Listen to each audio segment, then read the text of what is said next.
স্বাস্থ্য অধিদপ্তরের মহাপরিচালক অধ্যাপক ডক্টর আবু জাফর বলেছেন, বাংলাদেশে চীনের সহায়তায় 3টি বড় হাসপাতাল তৈরির প্রস্তুতি চলছে।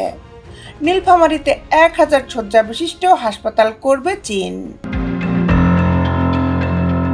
তারা কিন্তু আমাদেরকে চীনা নাগরিকদের যেই খরচে চিকিৎসা ব্যবস্থা করেছেন একই খরচ।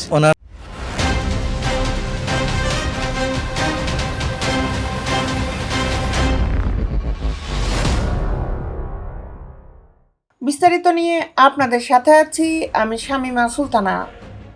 প্রাথমিকভাবে 16 একরের মতো একটি জায়গা নির্বাচন করা হয়েছে। এটার দেখভাল করছে প্রধান উপদেষ্টার কার্যালয়। আর একটি হাসপাতাল তৈরি করা হবে সাভার ধামরাইয়ে। এটি হবে পুনর্বাসন প্রতিষ্ঠান। এখানে বিভিন্ন ধরনের দুর্ঘটনায় আহতদের সেবা দেওয়া হবে। এছাড়া চট্টগ্রামে 500 থেকে 700 শয্যার আরও একটি হাসপাতাল তৈরির প্রস্তুতি নেওয়া হয়েছে। এটা প্রাথমিক পর্যায়ে রয়েছে, কিছুই চূড়ান্ত হয়নি।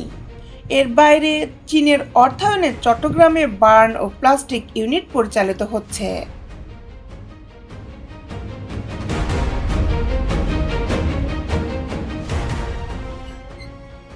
আজ রবিবার রাজধানীর ফরেন সার্ভিস একাডেমিতে এক সংবাদ সম্মেলনে এসব তথ্য জানান তিনি।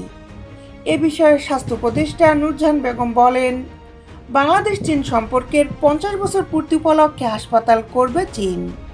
এ হাসপাতাল নীলফামারীতে নির্মাণের সম্ভাবনা রয়েছে। এটি 1000 শয্যা বিশিষ্ট হাসপাতাল করবে চীন। তিনি আরও বলেন, চীনের রাষ্ট্রদূতকে আমরা বলেছিলাম রোবোটিক ফিজিওথেরাপির সেট একটি আমাদের উপহার হিসাবে দিতে।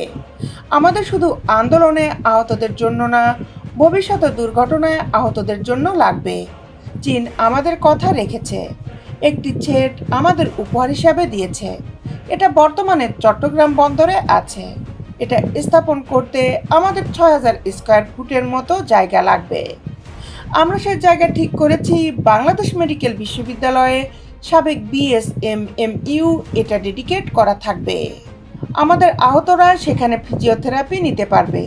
তার জন্য আমরা একটি দলকে প্রশিক্ষণ দিয়ে দিব। ব্যাংকক থেকে আমরা বিশেষজ্ঞ নিয়ে আসব। তারা এখানে প্রশিক্ষণ দিয়ে গেলে ভবিষ্যতে সবাই এখান থেকে সহায়তা পাবেন। আমাদের এখানে একটা রোবোটিক ফিজিওথেরাপি বসালে হবে না।